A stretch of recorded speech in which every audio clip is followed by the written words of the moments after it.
She works to protect the expression of women's rights across the world.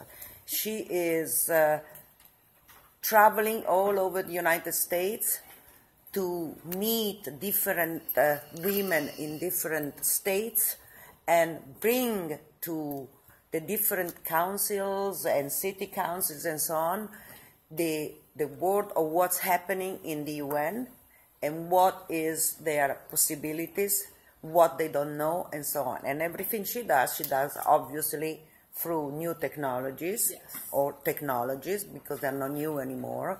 And she's a blogger, yeah. So she blogs all the time. I do. So the floor is for you. Thank you very much. And I do love media and social media.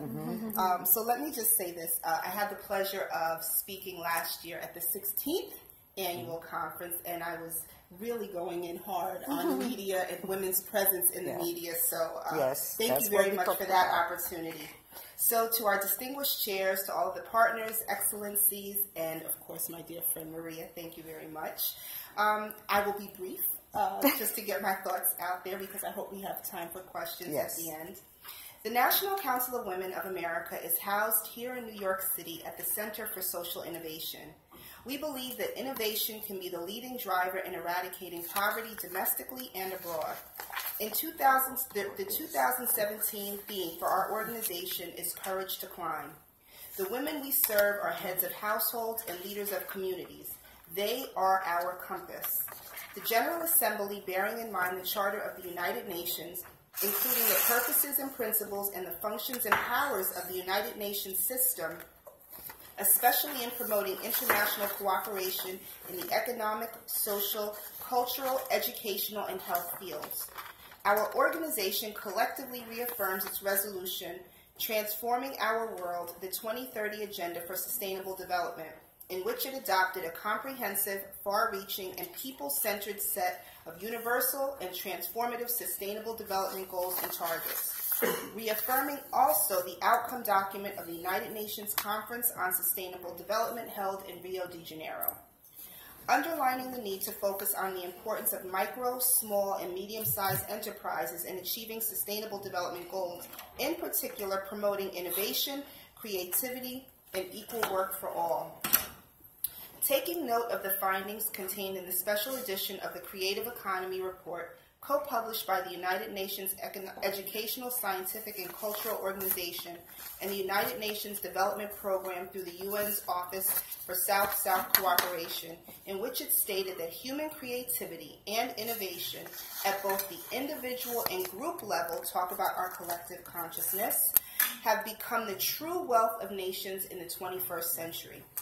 Recognizing that sustainable development is a holistic concept that requires the strengthening of interdisciplinary linkages in the different branches of knowledge.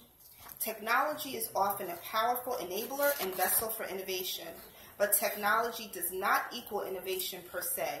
The key aspect is the value added and measurable progress to bring about real improvements in people's lives. For example, new approaches include access to broadband, access to devices, knowledge-based and hands-on training and applications, as well as the need for ICTs in developing areas. This means to address these issues in large measure, it is a matter of political will.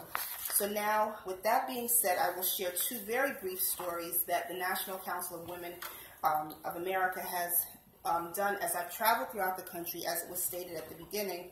As someone who was intimately involved in the enrollment of Americans in the Affordable Care Act, I noticed immediately the inability of many applicants to enroll themselves into the marketplace.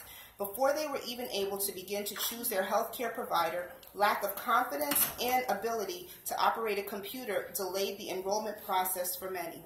So in the process of me enrolling as a certified enrollment counselor, enrolling citizens into the Affordable Care Act system, the first step was to set up an email address.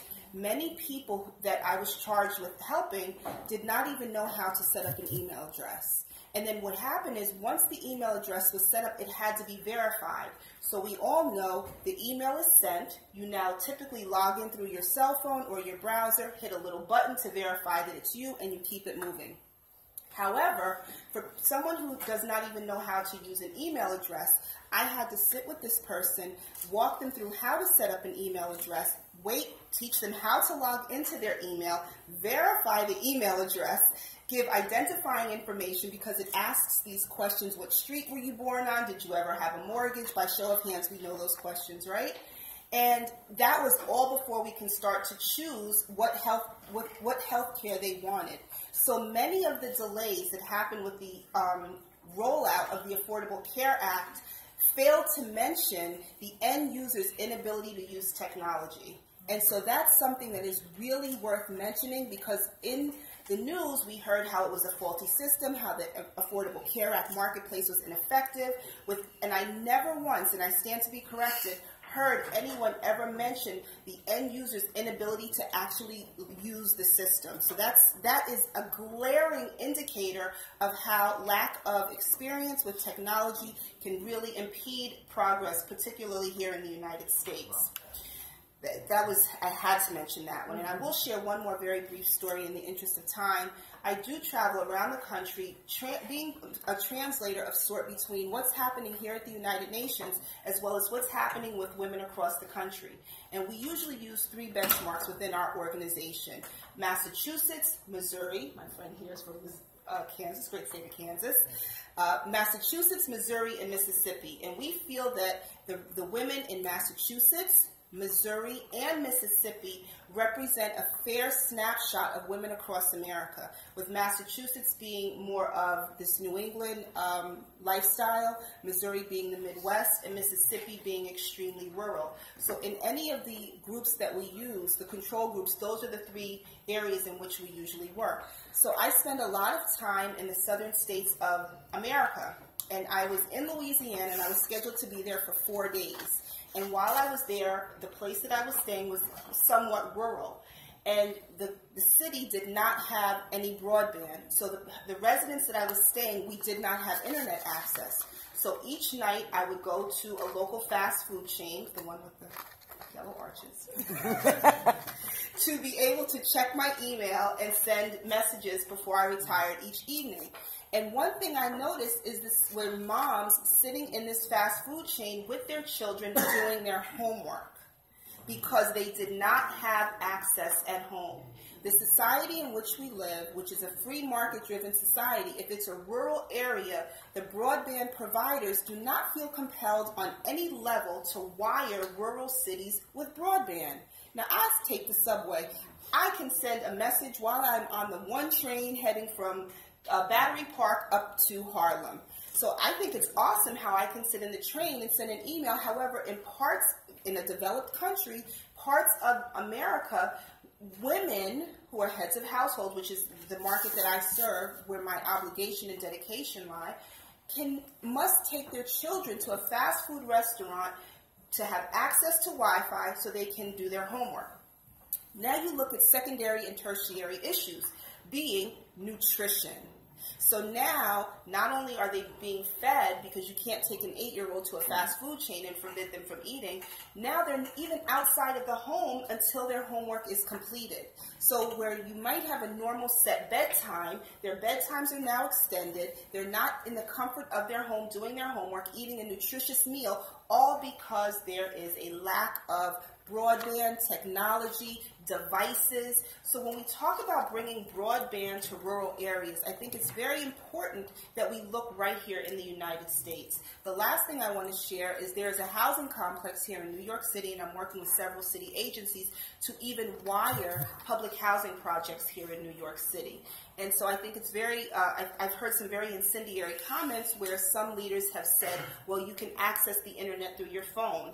Well, yeah, maybe you can for Facebook, but it's a mobile device is not the most appropriate tool to use to complete an application and upload it. And most people, I'm sure everyone here knows, it's extremely difficult, and most employers now require the submission of your application through online, through the internet.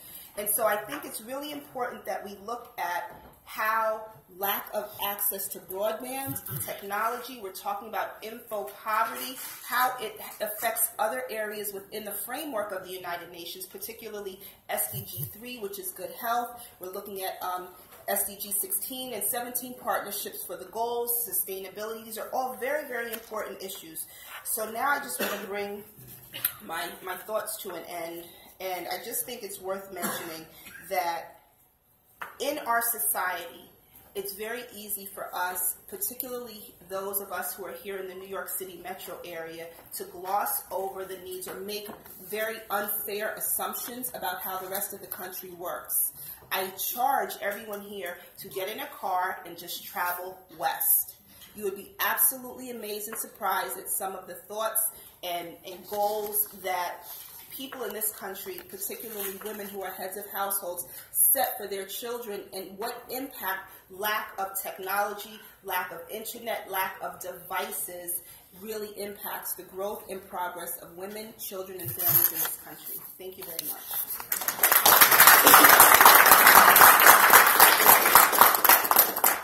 Thank you, Saideh. And so what we are seeing is that this lack of accessibility to the new technology, to the broadband, which is really something that it's important in developing countries, we don't even have it here. We don't have it in poor areas. We don't have it in rural areas. It is something that it's important and we need to achieve yesterday, and we need to achieve it in a low cost and possibly no cost, because if we don't do that, we are going to leave so many people out, and by leaving so many people out, we are delaying everybody's progress. And this is this is what this conference is all about, and it's been about for the last 17 years. So it's time that something happens concrete.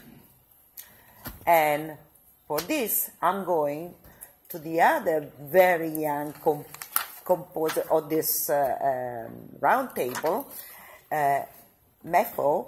She is the creative mind and the founder